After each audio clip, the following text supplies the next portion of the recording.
नमस्कार दोस्तों। पाकिस्तान के ऊपर हमें विश्वास था कि पाकिस्तान वो हरकतें करेगा ही करेगा जिसके लिए उसने मना किया था कि वो नहीं करेगा।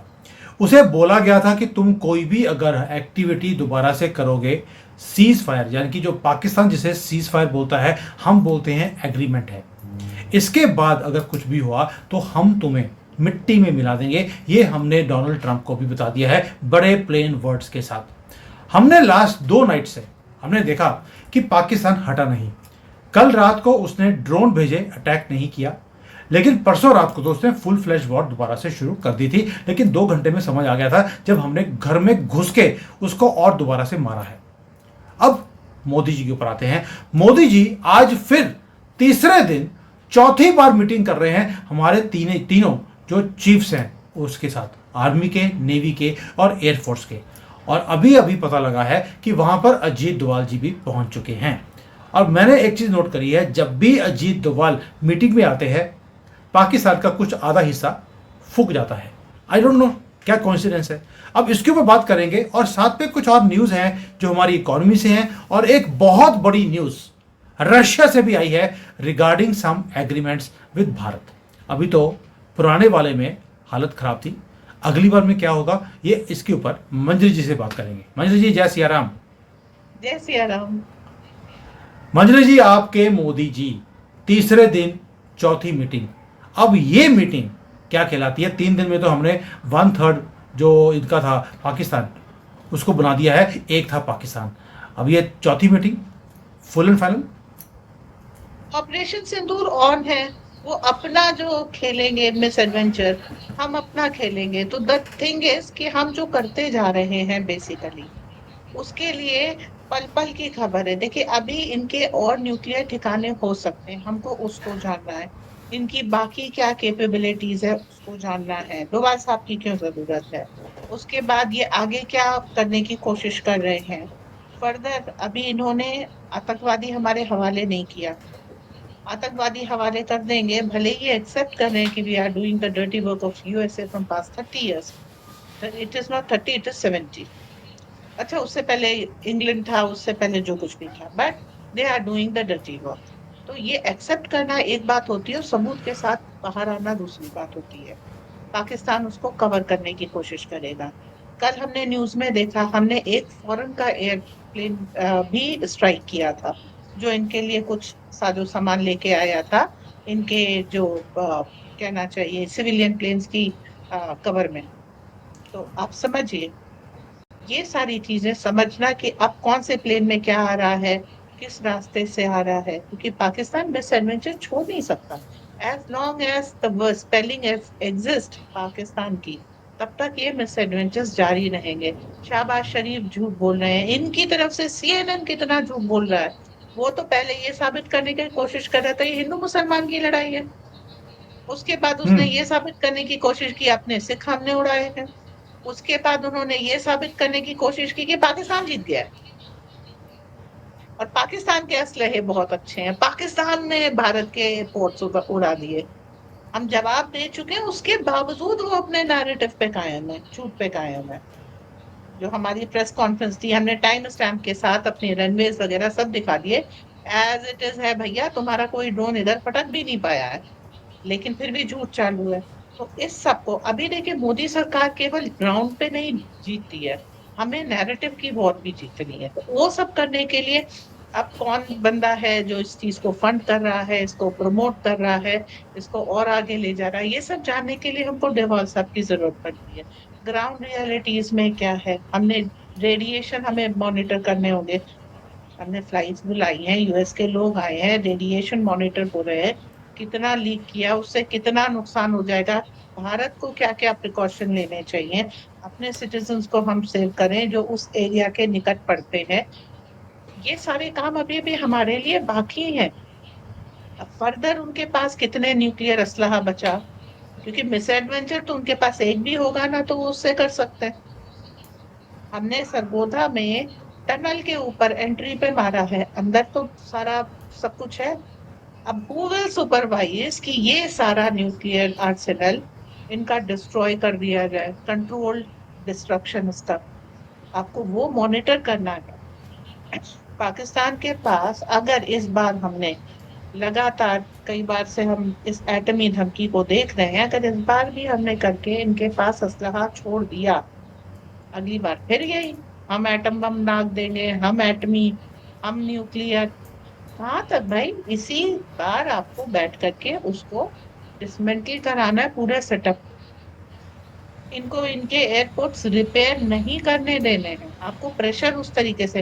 एयरपोर्ट रिपेयर होंगे तो दूसरी तरह की प्रॉब्लम आ जाएगी। आपको सारी चीजें इनकी as it is, first pressure है आपके यहाँ रिपेयर और रीग्रुप नहीं होने देना है। आपके यहाँ जो बाहर से सामान आ रहा है उसको नहीं आने देना है।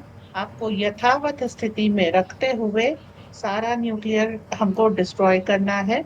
आप ऑपरेशन सिंदूर में हमारी जो बातें थी खाली करो, हम पीओजे के लेंगे।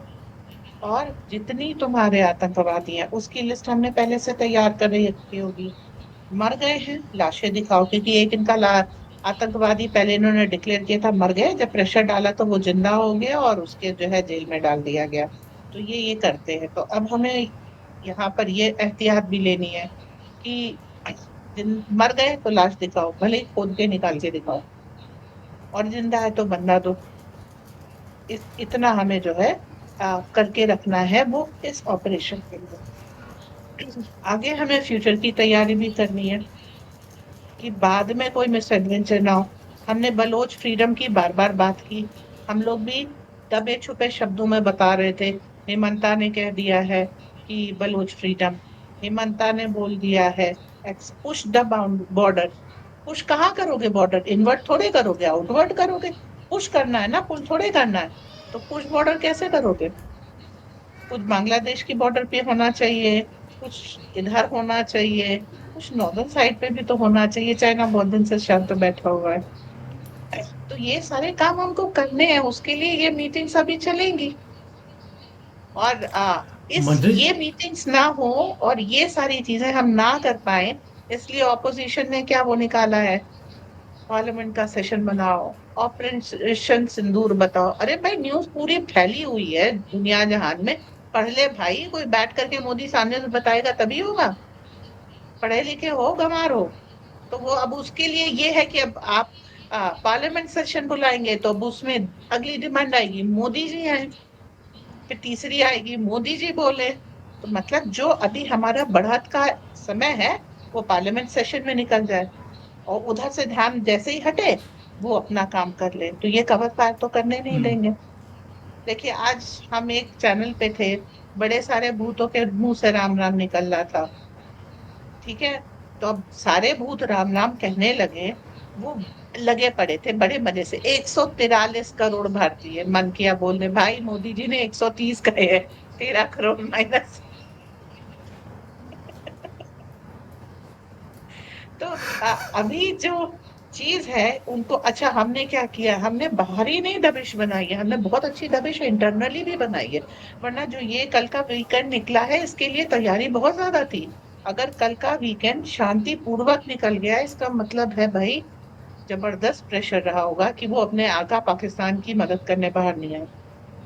और इस बात का वो हम्म। लोग अपनी पीठ ठोक रहे हैं, देखिए हम भारत के साथ है। अरे भगवान, भय भी ना हो न प्रीत हो वाली है, कोई भारत के साथ नहीं है। तो ये सारी माइलस्टोन हमको अचीव करने हैं। अभी ये प्रेशर वाली ये सारी मीटिंग्स चलती रहेंगी। पाकिस्तान को हम डील कर रहे हैं, बीच बीच में हमको चाइना के ऊपर दृष्टि डालते रहना है, बांग्लादेश पे दृष्टि डालते रहना है, म्यांमार पे दृष्टि डालते रहना है कि मणिपुर में कुछ ना हो जाए। अभी अभी हमने श्रीलंका से संधि की है, मालदीव से की है, मॉरिशस से की है, लेकिन नॉट ऑल पार्टनर्स आर 100%। अभी हो सकता है मालदीव एकदम से गुस्सा उठाते, हम्म। क्योंकि वो तो इंडिया आउट पे आए थे, जूते पड़े, इंडिया इन कर लिया है। मंसूबे तो नहीं गए होंगे मोइजू के। अगर प्रेशर हटा तो दिमाग भटका, तो दिमाग बहुतों के ठिकाने पे हमको ला करके रखने हैं। इस तरह की मीटिंग्स चलती रहेंगी, पर विश्व को बताना है अमेरिका का डीप स्टेट है, सारी चीजें हमको एक साथ हैंडल करनी है। हाँ जी। मंजरी जी, आपने चाइना का नाम लिया कि हमने चाइना को सीधा करना है। आपको याद होगा हमने सबसे पहले क्या बोला था कि चाइना सपोर्ट नहीं करेगा पाकिस्तान को, और सभी बोल रहे थे क्या, ये झूठ बोल रहे हैं, ये चाइना को प्रोटेक्ट कर रहे हैं, ये सीसीपी का एजेंट है। अभी न्यूज़ भी आ गया है कि चाइना ने, ये भी बोला था हम लोगों ने, कि चाइना ने पाकिस्तान को बोला है मेरे हथियार यूज नहीं करने हैं, ये वॉर रेडी नहीं है। अभी न्यूज़ भी आ गया है, चाइना ने पाकिस्तान को बोला है जब तुम्हें मना किया था कि JF-17 और जो मेरा डिफेंस सिस्टम है इसको तुमने यूज़ नहीं करना, तुमने क्यों किया है? क्योंकि अब उसमें पता लगा कि इंफीरियर क्वालिटी का उसके अंदर स्टील लगा हुआ था, चिथड़े उड़ गए हैं उसके। अब ये न्यूज़ आने के बाद आपको लगता है कि चाइना का माल बिकेगा या भारत का सिक्का चलेगा? और सिक्का कितना चलेगा ये देख लीजिए आप। सेंसेक्स हमारा आसमान को छू रहा है और उनका नर्क से भी नीचे जा चुका है पाकिस्तान का, पर चाइना का तो पहले ही जा चुका है। यस बजरी जी। मैं तो ये कहूँगी पाकिस्तान के पास सेंसेक्स जैसी, स्टॉक एक्सचेंज जैसी कोई चीज है दैट्स न्यूज़ टू मी। नहीं, उनके पास है, उसका नाम होना चाहिए था गदेक्स। ठीक है, देखिए यही चीज F-16 के बारे में अमेरिका ने कही थी और F-16 भी हमने शूट डाउन कर दिया है। अब क्या है, पाकिस्तान चाइना की जो ये मुस्लिम कंट्रीज थी जो सस्ते के चक्कर में चाइना से ले रही थी इक्विपमेंट्स, वो सारी डील्स कैंसिल हो गई। अभी बांग्लादेश को कुछ बेच लिया, थोड़ा सा म्यांमार को बेच लिया। इनका ये था कि फौरी तौर पे जो हमने बनाया इंटीरियर हो जैसा भी हो खरीद लो, उनको पैसे दे दो, चाइना पैसे का यार है। तो वो जो है इन्होंने कर लिया है, दैट्स ओके। इसके बाद जो आता है चाइना की 14 बैंक पहले ही जा चुके हैं, डिफेंस इक्विपमेंट की इनकी पोल पट्टी खुल गई है। ये लास्ट रिजॉर्ट था चाइना का। China was mightily shouting in the world, we have the biggest shipping industry। अब हर इंसान क्या कहेगा, स्टील किस क्वालिटी का लगाया सर आपने? We have a mighty JF-17 and we are the biggest producer। Steel किस क्वालिटी का लगाया है? हमारे पास ये मिसाइल है, उसमें पानी है कि बारूद है? These are the questions which will be asked। So China has lost much more than we can imagine। But मजरे जी, जो खुशखबरी है ये आज ये सेंसेक्स जो हमारा राइज किया है, ये थंपिंग विक्ट्री जो हमारी हुई है पाकिस्तान के ऊपर, ये दर्शाती है। लेकिन साथ में मैंने एक चीज़ और भी नोट करी कि जो S-400 है, जो मोदी जी ने बोला था अब की बार 400 पार, तो वो उन्होंने 400 पार करके वो पाकिस्तान घुस गए हैं और अच्छी तरह से उनकी हमने धज्जियां उड़ाई हैं। लेकिन हैरानी की बात क्या है, न्यूज़ क्या आई है कि रशिया ने बोल दिया कि यार S-400 बच्चों का खेल है, हम आपको S-500 देने को तैयार है। और S-500 वो बेचेंगे नहीं, वो भारत में प्रोड्यूस करने की वो बात बोल रहे हैं कि हम को प्रोडक्शन करेंगे भारत के साथ, जैसे ब्रह्मोस हो रहा है। मंजरी जी, S-400 में पाकिस्तान के और चाइना के पसीने निकले हुए थे।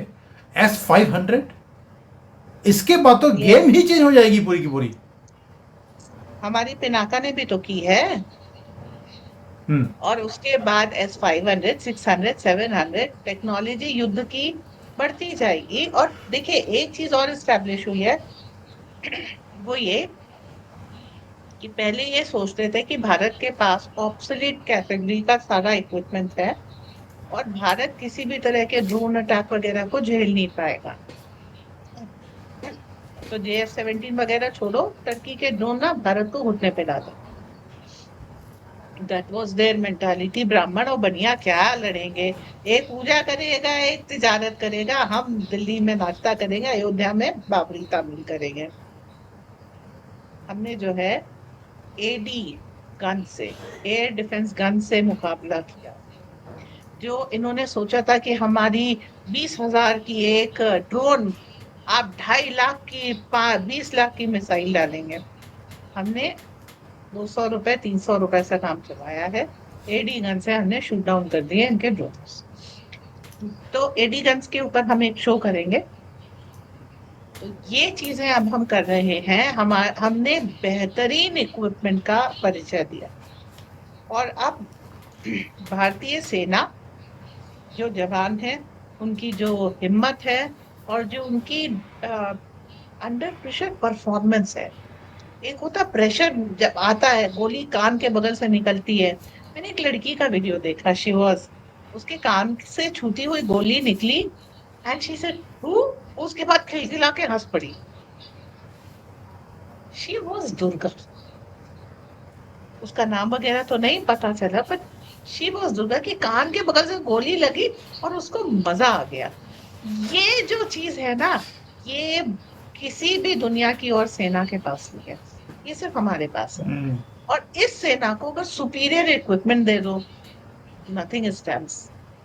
आपने चाहे पाकिस्तान ने अभी तक क्या था, पाकिस्तान ने एक फजा बनाई थी, वो ये थी, आप क्या भारत का और पाकिस्तान का डीएनए तो एक ही है, फाइटिंग कैपेबिलिटी एक ही है, परफॉर्मेंस लेवल एक ही है, तो हमको सुपीरियर इक्विपमेंट दे दो तो हम इस ब्राह्मण और बनिया को हरा देंगे। ये तमाशा बनाया था पाकिस्तान में। फिर क्या हुआ, पेटेंट टैंक्स दिए इनडिस्ट्रक्टेबल 90 एक ही दिन में। गाजी, पीएनएस गाजी, वाओ, तड़ाक। तो हमने इनको अभी भी F-16, F-35 दो ना भाई, हम उसको भी MiG-21 से उड़ा के बता देंगे। तो it is not the machine, it is also the man behind the machine. और एक चीज मैं फिर कहूंगी, सनातन में कोई शक्ति है, वही जब कन्वर्ट हो जाता है विलुप्त हो जाती है। पाकिस्तान लाइव हम्म, एग्जाम्पल है, बांग्लादेश लाइव एग्जाम्पल है। ये सारे देश, मतलब पूरा विश्व पहले भारतीय हुआ करता था, क्योंकि वेस्ट इंडीज इन्होंने नाम रखा है अफ्रीका के, तो जहां जा रहे थे इनको भारतीय संस्कृति मिल रही थी। लोग बहुत विनम्र थे और बहुत भोले थे, लेकिन इन्होंने कन्वर्ट कर लिया, तो उनकी सारी शक्ति छिन गई। अब विश्व जब शक्तिशाली होगा, जब पलट के सनातन पे आएगा। और हमारी सेना, चाहे वो अब वो देखिए, बहुत सारे मुसलमान भी हमारे लिए कुर्बानी देते हैं, बहुत से क्रिश्चियंस भी देते हैं, बौद्ध सिख भी देते हैं। मेंटालिटी सनातनी है और इसका हमको बहुत अच्छा फल मिला। तो ये जो सनातन की शक्ति है, ऊपर से सुपीरियर इक्विपमेंट। अब इक्विपमेंट की बात बताते हैं, एक चीज यहाँ से डिटोर करते हैं थोड़ा सा। ब्रह्मास्त्र पे ब्रह्मोस, पिनाक शिव जी के धनुष का नाम है पिनाका। हमारी अभी आर्टिलरी गन है वो, जो S-400 जैसा वो करे। तो आप जितने भी नाम रख रहे हैं ना, वो अपने दैवीय अस्त्रों के नाम से कर रहे हैं, उसी तर्ज पे बना रहे हैं। तो यहाँ पर आप अपनी सनातन की शक्ति को जितना प्रस्फुटित कर रहे हैं, कि मतलब आपने अपनी एयर डिफेंस गन से आपने पाकिस्तान को घुटने पे ला दिया। वो सोच रहे थे हमको पता नहीं कितनी ब्रह्मोस चलानी पड़ेगी, हर टर्किश गन के लिए हम ब्रह्मोस चलाएंगे और हम खाली हो जाएंगे, फिर टर्की दोबारा इनको रिप्लेनिश कर देगा और ये अयोध्या में बाबरी तामीर करेंगे। तो इनके ना वो मुंगेरी लाल के हसीन सपने खत्म नहीं होंगे जब तक ये खुद खत्म नहीं होंगे, क्योंकि ये सूंघ के सोते हैं।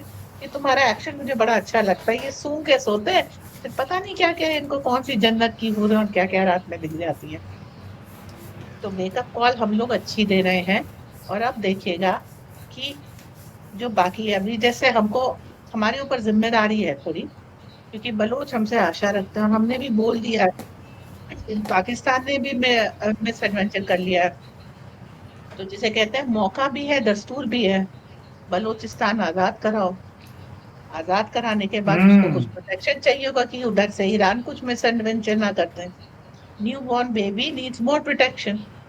तो उसके लिए पीएम मोदी को बैठकें करनी पड़ेगी, डोभाल साहब को आना पड़ेगा, क्योंकि डोभाल साहब ही ने तो पहले स्टेटमेंट दिया था, you do a misadventure and I will take Balochistan. तो या बलूचिस्तान में जो कुछ भी हो रहा है, वो अजीत डोभाल बेबी कहूंगी मैं। It is Ajit Doval's baby. So father has to definitely. take care of the baby. And brother is so Hemanta. मछली जी, हाँ, हाँ ये भी, दैट मीन्स मोदी जी ने 2024 में एक नारा लगाया था, अब की बार 400 पार, तो हमने S-400 पार कर दिया। यानी कि 2029 का जो नारा है, मोदी जी अभी से प्रिपेयर कर रहे हैं अब की बार 500 पार। 400 यानी कि पार। आज S-500 से हम पास जाने वाले हैं पाकिस्तान के अंदर। तो मोदी जी का 2029 की जो तैयारी है उन्होंने आज कर दी है, क्योंकि रशिया ने पेशकश कर दी कि हम S-500 भारत में ही प्रोड्यूस करेंगे। आपको जितनी बैटरियां बनानी है आप बनाते रहना और उसको कॉपी पेस्ट करते रहना। तो अब की बार 500 पार अब होने वाला है। तो मंजरी जी, ये जो मीटिंग्स हैं ये बहुत कुछ कहलाती हैं कि अब हम लीथल मोड के अंदर आ गए हैं। लीथल मोड का मतलब है अब हम टेम्परेचर को कम नहीं होने देंगे। हमें विश्वास है पाकिस्तान के ऊपर, ये अपने जो एडवेंचर करते रहेंगे और जैसे जैसे ही एडवेंचर करेंगे हम उसे किस तरह से मात मारेंगे ये हमने पिछले 5-6 दिन में देख लिया। तो ये जो सारी मीटिंग्स हो रही हैं ये युद्ध के टाइम पर ये मीटिंग्स होती हैं जहां पर आपका डिफेंस मिनिस्टर, तीनों chief, CDS plus Ajit Doval और बीच में बैठेंगे मोदी जी। आप सोच के देख लीजिए ये कॉम्बिनेशन तो वो है जहां पर दुनिया के जो एनएसए हैं वो बोलते हैं Ajit Doval is my favourite NSA. आप समझ सकते हैं कि कितनी ज्यादा रिस्पेक्ट है एनएसए की पूरी दुनिया में। यस मंजरी जी। और फॉरेन का आपने वो मिनिस्टर का नाम भूल रही हो जो पाकिस्तान अजीत डोभाल से डरता है। ये एक ऑफिशियल स्टेटमेंट आया है और वो डर क्या होता है डोभाल साहब अभी अपने बेबी के थ्रू बताएंगे। पहले बलूचिस्तान आजाद होगा और उसके बाद बलूचिस्तान कुछ करेगा, क्योंकि बलूचिस्तान में जितने अत्याचार पाकिस्तान ने किए हैं, बलोचों को शांत नहीं बैठना चाहिए, बदला जरूर लेना चाहिए। लोग अहिंसा की बात करते हैं, मैं कहती हूँ सबसे खूबसूरत चीज दुनिया में बदला है, क्योंकि जब आप आतताई से बदला ले लेते हैं ना, शांति उसके बाद आती है। अगर वो अपराध करके बच गया तो अपराध में वृद्धि होती है, और अपराध करके वो कट गया तो शांति की स्थापना होती है। इसलिए बदला बड़ी खूबसूरत चीज और बलूचिस्तान को लेना चाहिए। मंजरी जी आप देखिए म्यांमार में जो बुद्धिस्ट मॉन्क्स हैं अब उन्होंने हथियार उठाए हैं। हथियार क्या, डंडों से उन्होंने इस गंदी कौम को उन्होंने निपटाना शुरू कर दिया। आपने इस युद्ध के टाइम पे देखा होगा कि भारत के अंदर जो जैन मुनि थे उन्होंने युद्ध की बात करी, जो अहिंसा की बात पूरी लाइफ करते रहे, वो ऑफिशियली आकर उन्होंने बोला है कि चिंता मत कीजिए मोदी जी, हम आपके साथ हैं, मारो इनको। कौन बोल रहा है? हमारे जैन मुनि। तो जो लोग मुझे बोलते हैं कि तुम जैन हो, तुम अहिंसा की बातें तुम्हें करनी चाहिए, तुम हमेशा इन कॉकरोचों को मारने की, इनका पेस्ट कंट्रोल वो करने की बात करते हो, इनकी किडनियां निकालने की बात करते हो, तुम कैसे जैन हो? अब भैया आप म्यांमार में हमारे डिफाइन अहिंसा अहिंसा की परिभाषा क्या है? सत्य की, शांति की स्थापना को अहिंसा कहते हैं। उसमें वैद्य की हिंसा हिंसा न भवति है हमारा एक वो है। मतलब जब हम इलाज करते हैं उसमें कुछ एम्प्यूट करना पड़ता है, निकालना पड़ता है, उसको हम हिंसा नहीं कहते। और वही चीज अहिंसा की परिभाषा है। अगर आपके यहाँ, अब मान लीजिए आपके पेट में कुछ कीड़े हो गए हैं, ठीक है, अब कीड़ों को नहीं मारेंगे क्योंकि उनकी संख्या ज्यादा है, आप उस व्यक्ति को मार देंगे नहीं ना। तो अहिंसा की परिभाषा बदल जाती है समय के अनुसार, इसलिए हमेशा ऐसे लोगों से पूछना डिफाइन अहिंसा। जी सॉरी। बिल्कुल ठीक बात है। डिफाइन अहिंसा वो तो हमारे जो ऋषि मुनि हैं जैनियों के और बुद्धिस्ट, उन्होंने बता दिया म्यांमार में, यहाँ पे भारत में भी, कि अहिंसा किसे बोली जाती है। बाकी जिसको अहिंसा का पता ना हो वो जाके भागवत गीता पढ़ ले। हे अर्जुन, शस्त्र उठा, ये तेरा कर्म है, और मोदी जी ने वो करके दिखा दिया। सो मंजरी जी, इसकी बार 500 पार, ये नारा आज से शुरू हो जाएगा। थैंक यू, जय हिंद, वंदे मातरम, भारत माता की जय। भारत माता की जय।